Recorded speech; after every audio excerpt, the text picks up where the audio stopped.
Hi everyone, I hope you're all well. I want to give you a little bit of background to this video. So last week I posted on a whole bunch of different Facebook groups a link to an article about Gildas. Now, who was Gildas? Gildas was a very famous writer and religious figure from 6th century Britain. Now, according to most people, there was only one Gildas, but according to me, in my book, King Arthur, the Man Who Conquered Europe, there were actually two Gildases in the 6th century. So obviously this is generally criticised. I mean, it hasn't changed the general academic consensus yet, but I'm still hopeful. But in any case, this article it presented a very similar opinion. So I wanted to share that on Facebook so people could see that I'm not the only person who holds this opinion.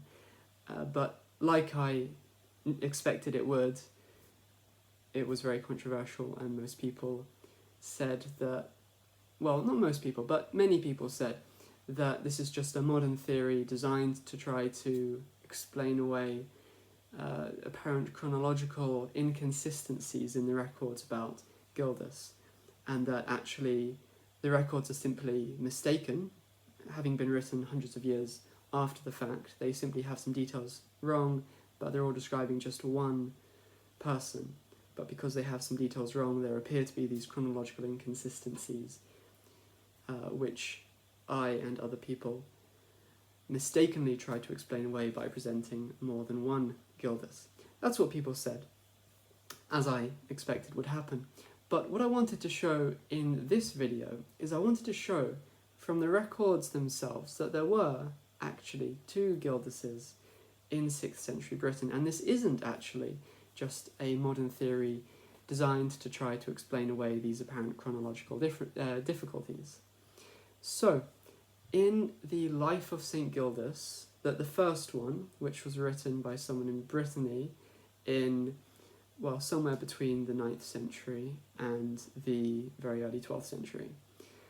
So, according to this record, it describes Gildas spending some time in Brittany, and it describes him interacting with a famous tyrant of Brittany called Conomor. And according to the account presented in this record of Gildas's life, Conomor had a number of different wives, and generally when they conceived, he would kill the wife. And so this happened a number of times until one day, or on one occasion, Gildas was involved in the events. He was set up as the guardian of this latest wife, and so he ended up saving her, supposedly by resurrecting her. So obviously the account is very legendary, and it's difficult to tell what exactly the truth behind it is, but nonetheless, even though it contains these legendary details, it's interesting to note that this tells us something very important about the child of this woman. So I'll read it to you, and I'll put the text up on the screen as well. It says, "Not long after, when her time was come, and the woman gave birth to a son, the news was told to St. Gildas. He ordered the child to be baptized, and to be called after his own name. And when weaned, he had him taught in the liberal pursuits of literature, and caused his mother to abide in a nunnery along with other maidservants of God. Afterwards, while serving God in chastity and leading a life of fastings and prayers, she was at length called by the Lord and laid to a blessed rest. Her son also was distinguished for his virtues and miracles, and completed with a blessed end the saintly life he had led." So that's very interesting, isn't it? So this tells us that there was, in fact, another person called Gildas, and not just a random person who happened to have that name. According to this account, he also was renowned for his miracles and saintly life, and this Gildas's life overlapped with the older Gildas's life. So that would, well, if the older Gildas lived roughly from the beginning of the 6th century until about 570, which is when his death is normally placed, then this means that this Gildas would have had to have lived, or would have had to have been born sometime before 570, but sometime after the period in which Gildas had become an adult and therefore was able to be involved in these events. And even more specifically, Conomor, the apparent father of this Gildas, he died in 560, so the birth of this child would have had to have been before 560.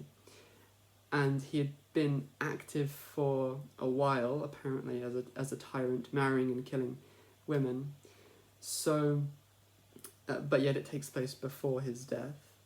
So we can't be specific, but sometime in the middle of the 6th century is when this record points to this particular Gildas being born. So there we go.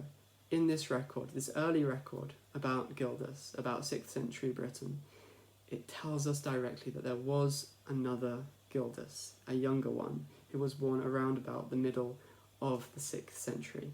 So this isn't a modern theory designed to try to explain away these chronological inconsistencies. This is what the records actually tell us.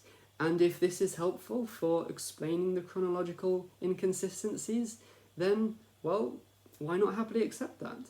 That seems to be a very logical, very sensible explanation for why there are these chronological inconsistencies in the account of Gildas's life.